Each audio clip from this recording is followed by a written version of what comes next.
Nancy Guthrie's name surfaced on a Mexico border record, not a tip, not a theory, and certainly not some online speculation. This was an official database entry, triggered by federal border systems the moment someone crossed an international boundary under her name. When investigators stumbled upon it during a routine audit, every assumption they had about the timeline instantly shattered. If that record is legitimate, it doesn't just add a data point. It potentially shreds the entire sequence of events. Investigators have spent months painstakingly building this case. And if this record is a forgery or a setup, the implications are chilling. Someone went to extraordinary lengths to fabricate it, and that calculated effort, given everything else we know, is a story all its own. Let's look at how these records are generated, because that explains why this discovery is either monumental or dangerously suspicious.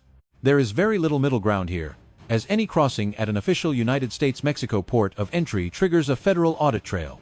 The system captures everything: passport numbers, the exact name on the document, and biometric data, creating an unshakable digital footprint. Along with dates of birth, nationality, and crossing location, the system logs the precise direction, date, and time of travel. This data is instantly fed into federal databases, maintained by Customs and Border Protection, and cross-referenced against law enforcement watch lists. While clerical errors or misread documents can occur, and fraud is a rare reality, the system is designed to be incredibly difficult to fool. It assumes the person presenting the document is the rightful owner, but sophisticated security protocols are in place to prevent impersonation. Biometrics and advanced document scanning make fraudulent crossings at official ports of entry significantly harder than they were decades ago. Any record appearing in this database implies a direct interaction with the border system, a physical presence that cannot be ignored. Whether it was a legitimate crossing, a fraudulent document, or a glitch, all three possibilities are being probed with severe urgency. The specific date of this crossing is where the situation turns critical, forcing investigators to re-examine every single timeline they thought was solid. This record falls right into a window they deemed vital, turning a mundane log entry into a potential turning point for the investigation. This isn't just some random date. It intersects perfectly with the case's most sensitive window, and if genuine, it changes everything. If Nancy crossed that border after the date, investigators believe she was murdered, their entire forensic narrative collapses. The investigative architecture would need a total overhaul, and the remains found in the backyard might require immediate re-identification. The DNA analysis currently in progress would suddenly become the most explosive question hanging over this entire investigation. The financial protective measures she took in her final days would need to be recontextualized, and any pending charges would hit a dead halt. Everything hinges on what this record signifies. If it predates the critical window, it changes the context of her final known movements. It would paint a different picture, not of her fate, but of her actions leading up to her disappearance, raising questions about her travels. Did she cross into Mexico and return? Either way, this date is the hinge upon which the entire truth swings. The weight of this discovery depends entirely on where it lands in the timeline and what other evidence locks it into place. Investigators are now working overtime because determining if this record truly belongs to Nancy Guthrie is the ultimate, non-negotiable question. Passport records are the gold standard for verification. Every document is tied to a specific individual via biometrics and unique identifiers. If the record carries a passport number, it can be checked against State Department files to confirm if it matches Nancy's issued document. They need to know if that passport was reported lost or stolen, and when it was last scanned before this mysterious crossing appeared. If the numbers match, the crossing is officially tied to her travel document, whether she used it herself or someone else did. Fraudulent passport use at an official crossing is a high-stakes move, but it is certainly not impossible for a determined actor. It would mean the original document was stolen or compromised, pulling the investigation into a darker, more deceptive territory. If the name matches but the document number doesn't, they are looking at either a clerical disaster or a calculated identity fraud. Perhaps someone shares her name, or a data entry error occurred, or someone deliberately constructed a false identity to frame her existence. Each of those possibilities demands a completely different investigative strategy, and the team is currently chasing all of them at once. Let's focus on the fraudulent document theory, as that carries the most terrifying implications for the direction of this case. A fraudulent crossing record using Nancy's name would be no coincidence. It would be a strategic strike against the investigation. A false border entry, staged after a victim vanishes, is a classic tactic used to suggest the person simply walked away from their life. It plants a false trail in federal databases to make it appear as though the individual crossed an international border voluntarily. It forces investigators to waste time debunking this ghost narrative before they can refocus on the truth of what actually happened. This strategy requires chillingly precise knowledge, the victim's name, date of birth, and exact passport details to pull off the deception. It implies either the ability to forge travel documents, or the connections to someone who can cross using a stolen identity. That level of operational sophistication is rare, but it is exactly what we have seen throughout every phase of this investigation. This is not the work of an amateur. The creation of a fake federal record is a high-level maneuver to derail a murder inquiry. This case has already revealed a pattern of calculated concealment, from the scattered physical evidence to the manipulated digital footprints. Between the satellite phone, the complex financial records, and the legal documents, someone has shown they know exactly how to play the system. They are actively shaping the investigation, and a fraudulent border record fits perfectly into that blueprint of deception and control. It is just another layer of the same architecture, moving the battlefield from the backyard soil into the sanctity of federal databases. Now, we must face the possibility that most public discourse has avoided out of sheer discomfort, but investigators cannot ignore. What if the record is authentic, and Nancy Guthrie or someone wielding her travel documents actually crossed into Mexico during that window? This doesn't mean we accept that Nancy is alive. It simply forces us to consider a missing piece of the puzzle. We must ask if Nancy was moved across the border instead of being buried in that backyard. And are the remains recovered from the property someone else's? That is the question DNA analysis must definitively answer. The public hasn't seen those results yet, leaving a gaping hole in what we once thought was a complete chain of evidence. These are unsettling questions, yet investigators lack the luxury of dismissing them just because they muddy the waters. The border record sits in a federal database, stamped with Nancy's name, and it demands an explanation. Until it is resolved, whether it's a valid crossing, a clerical error, or a sinister fraud, it remains an open, dangerous wound. As the investigation pushes toward a final charging decision, those DNA results have become the absolute pivot point of the case. If the DNA confirms the remains are Nancy's, the border record is a lie. If not, the entire evidentiary picture collapses. The timing of this discovery is deeply suspicious, considering it only surfaced after months of grueling federal investigation. 6 months of forensic work scrutinizing physical evidence, digital footprints, and financial records, and only now does this record appear? Why now?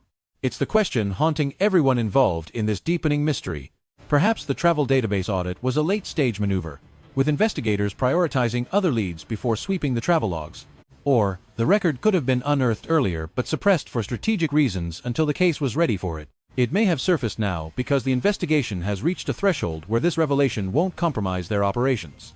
Alternatively, a different federal agency might have flagged it during a routine check, only recently alerting the main task force. Each of these scenarios is plausible, but the timing is far from incidental. An investigation closing in on formal charges does not need a complication of this magnitude at the 11th hour.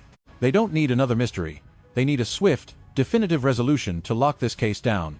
The pressure to crack the meaning of this record is immense, as the entire momentum of the case depends on it. Here is how they are likely tackling this international headache, which brings a level of complexity domestic work never faces. Mexican border authorities maintain their own logs, and that entry in the U.S. system must have a mirror in Mexico. By utilizing established legal assistance channels, investigators can demand the corresponding files from Mexican immigration systems.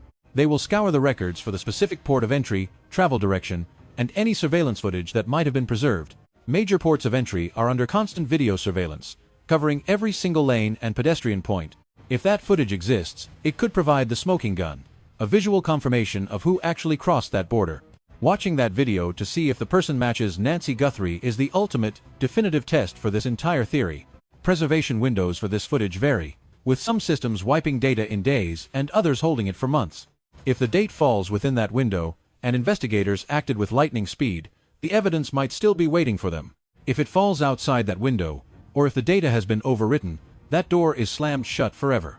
The sheer urgency we saw from investigators after this discovery suggests they were racing against that exact expiration clock. They were likely scrambling to push that request to Mexican authorities before the digital trail vanished into the ether. These reactivated threads are vital because they force a return to the long-ignored possibilities of a disappearance investigation. When someone goes missing, the first question is always travel. Did they leave the country or cross a state line? Early checks yielded nothing, leading the team to believe Nancy had never left the area.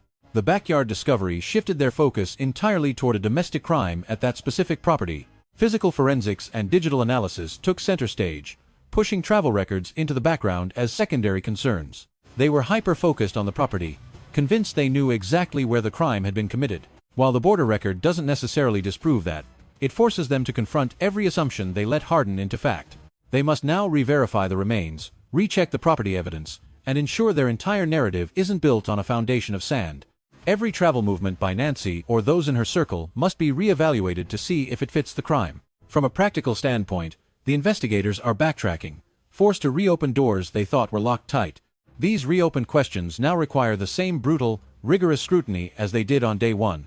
We must also look at the wildfire reaction from online communities, because their obsession with this development has been explosive. True crime enthusiasts immediately spun wild, dramatic narratives, convinced they had cracked the case wide open. The loudest theory that Nancy is alive, hidden in Mexico, and the investigation has been chasing ghosts for months spread like contagion. A more measured, analytical take that this is a lead requiring study, not a total inversion of the case, was largely drowned out. The truth is less emotionally satisfying than the drama, and that's why the wildest theories have gained the most traction. Investigators don't have the luxury of choosing theories based on what feels right. They must relentlessly follow the evidence.